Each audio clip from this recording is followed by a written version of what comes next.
ॐ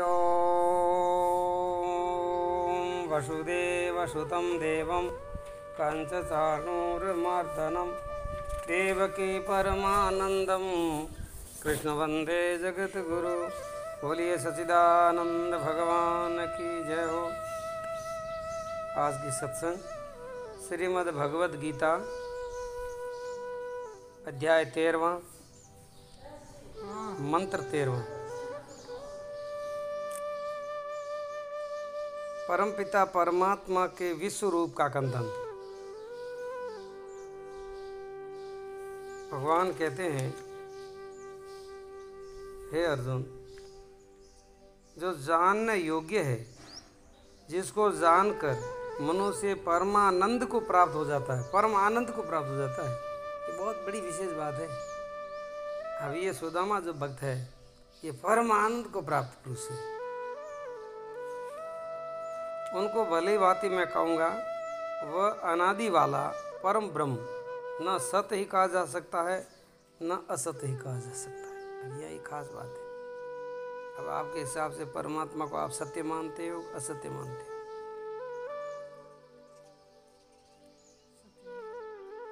यहाँ तो भगवान कहते वो न तो सत्य है न असत्य है।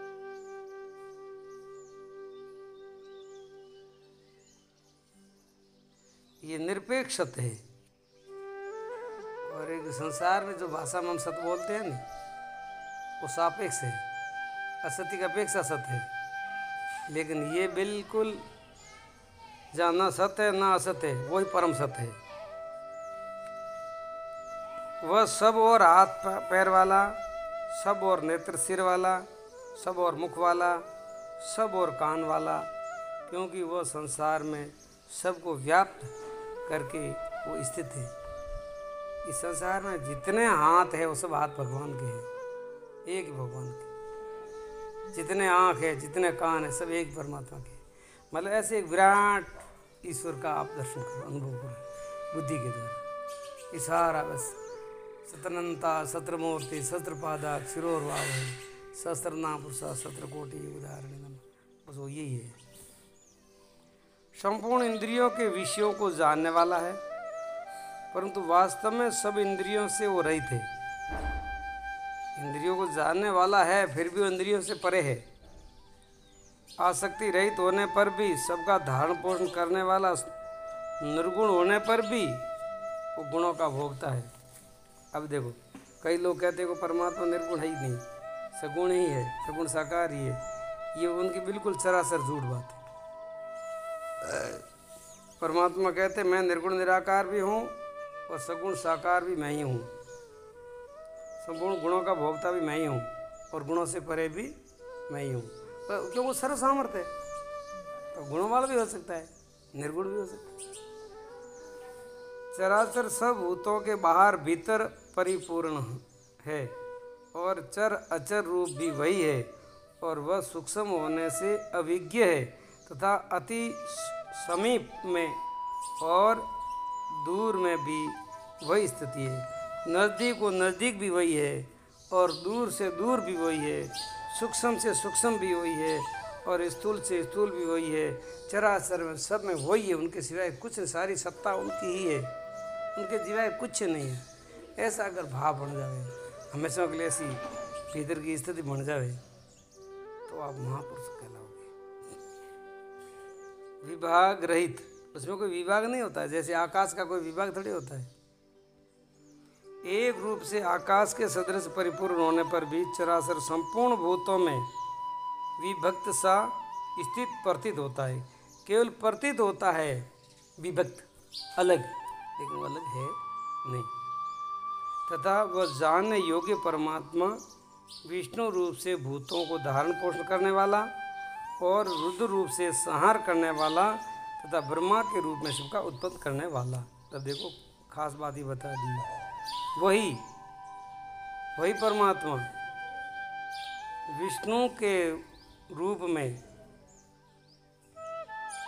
सबको धारण पोषण करने वाला, ब्रह्मा के रूप में सृष्टि का सर्जन करने वाला और रुद्र के रूप में संहार करने वाला, ये सब शक्तियाँ हैं।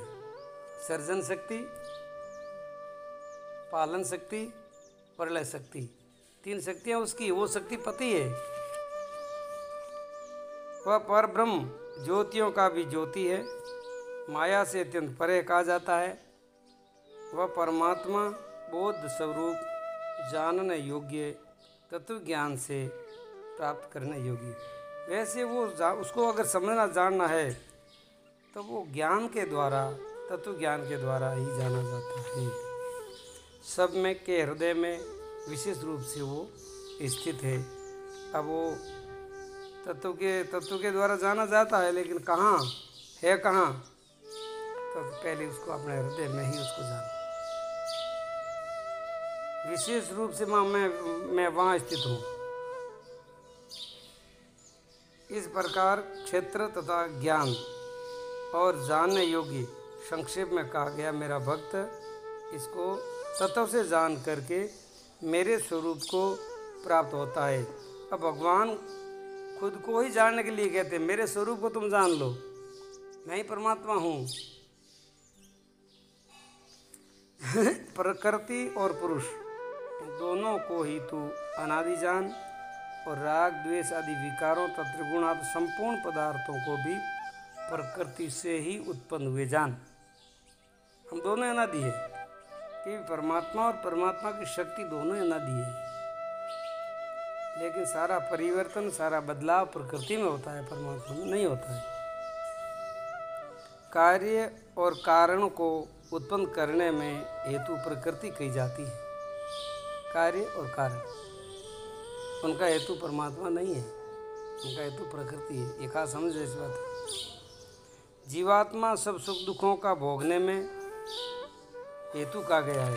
सुख दुख का भोगता ही परमात्मा नहीं है और प्रकृति भी नहीं है। सुख दुख का भोगता है जीवात्मा, जो अपने को अज्ञान के द्वारा अपने को भोगता मानता है। प्रकृति में स्थित ही पुरुष प्रकृति से उत्पन्न त्रिगुणात्मक पदार्थों को भोगता है, और इन गुणों का संग ही इस जीवात्मा के अच्छी बुरी योनियों में जन्म लेने का कारण बनता है।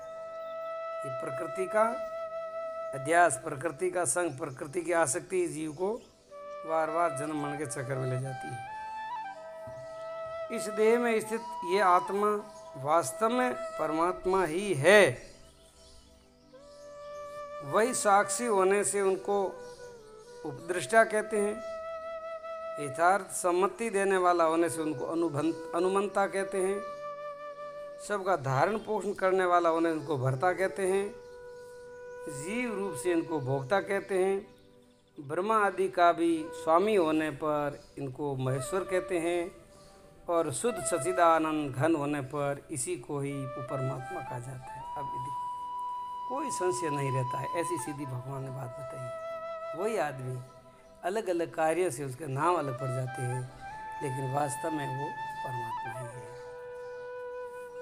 इसी प्रकार पुरुष को और गुणों के सहित प्रकृति को जो मनुष्य तत्व से जानता है, अब ये खास बात है, पुरुष को और उन गुणों के सहित प्रकृति को, कि गुण सारे प्रकृति के हैं, प्रकृति गुणों सहित प्रकृति को और प्रभाव सहित पुरुष को जो तत्व से जानता है, वह सब प्रकार से कर्तव्य कर्म करता हुआ भी फिर भी नहीं जन्मता, वो फिर बंधन में नहीं आता, चक्कर में नहीं आता। हे अर्जुन, उस परमात्मा को कितने मनुष्य तो शुद्ध हुई सूक्ष्म बुद्धि के द्वारा, ध्यान के द्वारा हृदय में देखते हैं। उस परमात्मा को देखना है तो बुद्धि से देखा जाएगा, आंखों से नहीं। कोई बुद्धि कौन सी? सूक्ष्म बुद्धि, शुद्ध बुद्धि। योग दर्शन में कहते हैं चित्त की शुद्धि, और सांख्य में कहते हैं बुद्धि की शुद्धि। एक ही बात है, कोई अंतर नहीं है। भक्ति मार्ग में कहते हैं मन की शुद्धि। तीनों में वो अंतःकरण की शुद्धि चाहिए, और वो ध्यान के द्वारा अपने हृदय में देखते हैं। अन्य कितने ही ज्ञान योग के द्वारा, दूसरे कितने ही कर्म योग के द्वारा देखते हैं, अर्थांत प्राप्त होते हैं, परंतु इनसे दूसरे अर्थात जो मंद बुद्धि वाले पुरुष हैं उसी प्रकार न जानते हुए दूसरों से अर्थात तत्व के जानने वाले पुरुषों से सुनकर ही तद अनुसार उपासना करते हैं, तो वे भी श्रवण परायण होकर के पुरुष भी मृत्यु लोक संसार से वो निसंदेह तर जाते हैं। क्योंकि वो सुन करके भी, जैसे परीक्षित सुन करके भी उस तत्व को प्राप्त हो गया, ऐसे हे अर्जुन, यावन मात्र जितने भी स्थावर जंगम प्राणी उत्पन्न होते हैं उन सबको तुम क्षेत्र और क्षेत्रज्ञ के संयोग से ही उत्पन्न जान।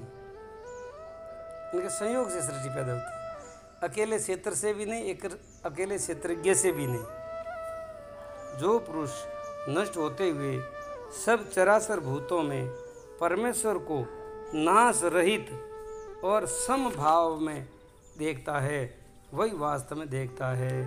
उसी का देखना वास्तव में सत्य है, उन्हीं का देखना यथार्थ है।